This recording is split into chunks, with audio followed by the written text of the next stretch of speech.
You mentioned raising these children into good people and also into good citizens that can contribute to society and to the world. We had so many young people come out and support Donald Trump and J.D. Vance and thank you. This past election. So what is your message? And what is your message to the young men? You know, I guess my message to young people generally is we're trying to make your life better. And that is the simple thrust of President Trump's policy is we want you to be able to buy a home. We want you to be able to work a good job. We want you to be able to raise your kids, like I said, according to the values that you believe in. And we want you to be able to build a nice life in this country that all of us love. That is what we're trying to do. And, you know, you guys more than anybody, more than me, I'm talking about people under the age of 30 in particular, you guys are going to have to deal with the consequences of good policy or of bad policy for much longer than the rest of us.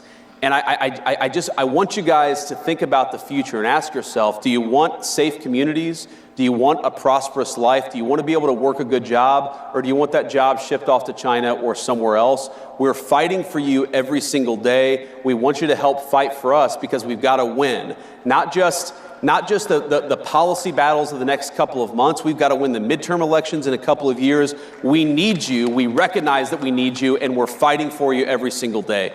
And I think, you know, you asked me, you know, my message to young men is I think that our culture sends a message to young men that you should suppress every masculine urge. You should try to cast aside your family. You should try to suppress what makes you a young man in the first place. And I think that my message to young men is don't allow this broken culture to send you a message that you're a bad person because you're a man, because you like to tell a joke, because you like to have a beer with your friends, or because you're competitive. It's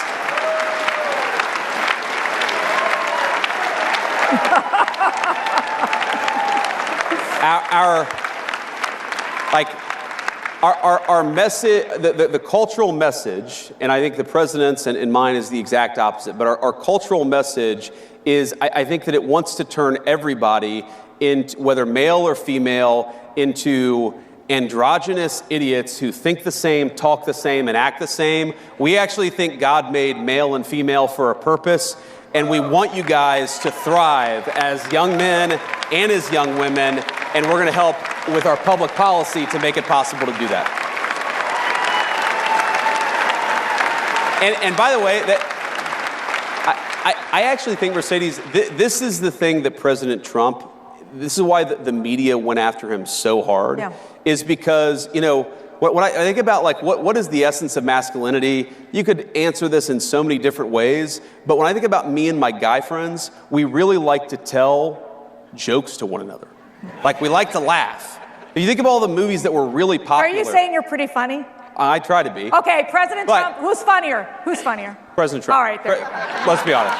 There you go. He's got the best sense of humor of any American political figure. But I think this is why young men in particular are so, you know, they're so inspired by President Trump, is because he doesn't allow the media to tell him he can't make a joke or he can't have an original thought. President Trump just says what's on his mind. That's a damn good thing, and it's a good example to set for young men in American culture. Reject modernity. Put your trust in God and move forward. Everything you want in life is on the other side of fear, I promise you.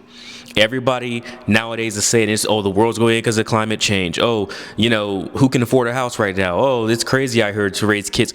That's all. If you notice, it's all fear-based. It's all fear-based. Our ancestors overcame a lot more dire situations and pressed forward. In the face of fear, in the face of government oppression, in the face of social pressure. J.D. Vance has my vote for 2028. To be honest with you, he already kind of had it, but he just solidified it. J.D. Vance is the guy.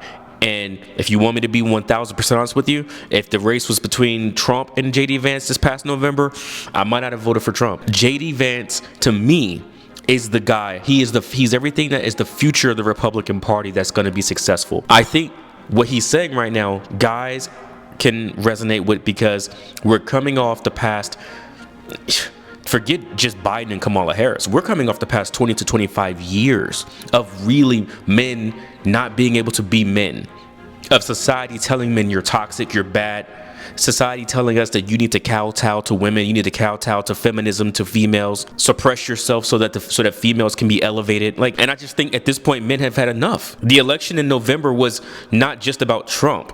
It was a referendum on the past 20 to 25 years, in my opinion. People are tired, especially the sane ones. God did create us differently as men and women. We do have different gifts. We do have different skills. Our society flourishes when we play to our strengths, not trying to make everyone interchangeable widgets and trying to act like there's no differences between men and women, or trying to act like that we can't acknowledge when something is objectively right, objectively wrong, or true. Reject modernity.